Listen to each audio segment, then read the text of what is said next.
Hello, Cedar Parkers, and thank you for watching this fall update for 2022 as we begin a new season of ministry worship programming, both on site and online. I don't know about you, but so far this fall feels a little bit weird. We've had a wonderful summer filled with lots of outdoor activities, and now our children are heading back to schools and colleges, and a lot of you folk are heading back to work downtown or wherever you're working at least part of the time.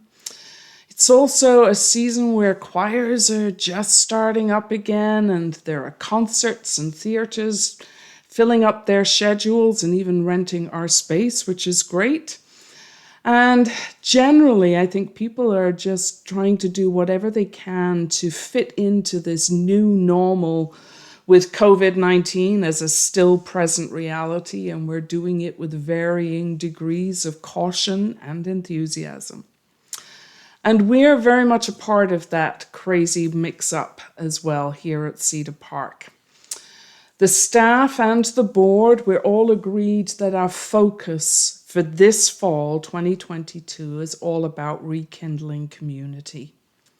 Note, rekindling rather than using a can of gasoline. We're going to take this gradually and slowly. The past 3 years has changed us in so many ways that it really does feel like we are moving forward into something new, not back into something behind us. This is because, two things I think, many of you, our local folk, have benefited so much from being able to access worship and programming via online media over the past 2.5 years, that these are habits that are here to stay, at least for the foreseeable future. And another thing is our commitment to offering both online worship and programming in hybrid formats has also expanded our connected and committed community far beyond the West Island. We now have a global cluster that reaches right across Canada, into the US, to Europe, South Africa, and Australia. But still, this fall for us feels like we are aching for community, the chance to simply gather in our sanctuary space for worship, to gather in one place over food, to share in activities that focus our energy to help others, to just sing and dance again, to get our hands dirty in the renovated garden, all while being mindful and careful for the health of others by using Dr. Theresa Tam's safe COVID practices. So here we are for the first time in almost 3 years that we are aching and able to use both our indoor and outdoor spaces to do what we are as Cedar Park, to fulfill our purpose as a community shaped by the ethic of Jesus Christ. Now, as we started putting stuff into the calendar, we are a little concerned that we may be, in fact, offering more than you want or need right now. Trying to gauge potential participation in this strange time is actually proving impossible. So I am asking you, I'm almost begging you, would you take a look, see what it is that we are offering that will help you to be a part of this rekindling of our community? So check the website, the Friday updates, the Facebook pages, the newsletters that go out for seniors and for families. See there, what is it that makes your soul sing, your feet tap, your heart stir, and let us know so that we can put our energies into those things that are going to help us rekindle this flame well. Now, we wouldn't be able to do any of this without the ongoing personal, moral, emotional, and financial support that you have continued to give to Cedar Park all the way through this pandemic. Because of that, it's helped us to keep a full team in place to pay for the heat and the insurance, to buy the technical equipment that helps us to live stream and do these videos, to complete most of the work on our sanctuary renovation and to support the ongoing pastoral and congregational care of more and more people who are dealing with life or health or spiritual crises. The list is really long, and your support has been enabled us to do all of this. So I want to say thank you. Thank you.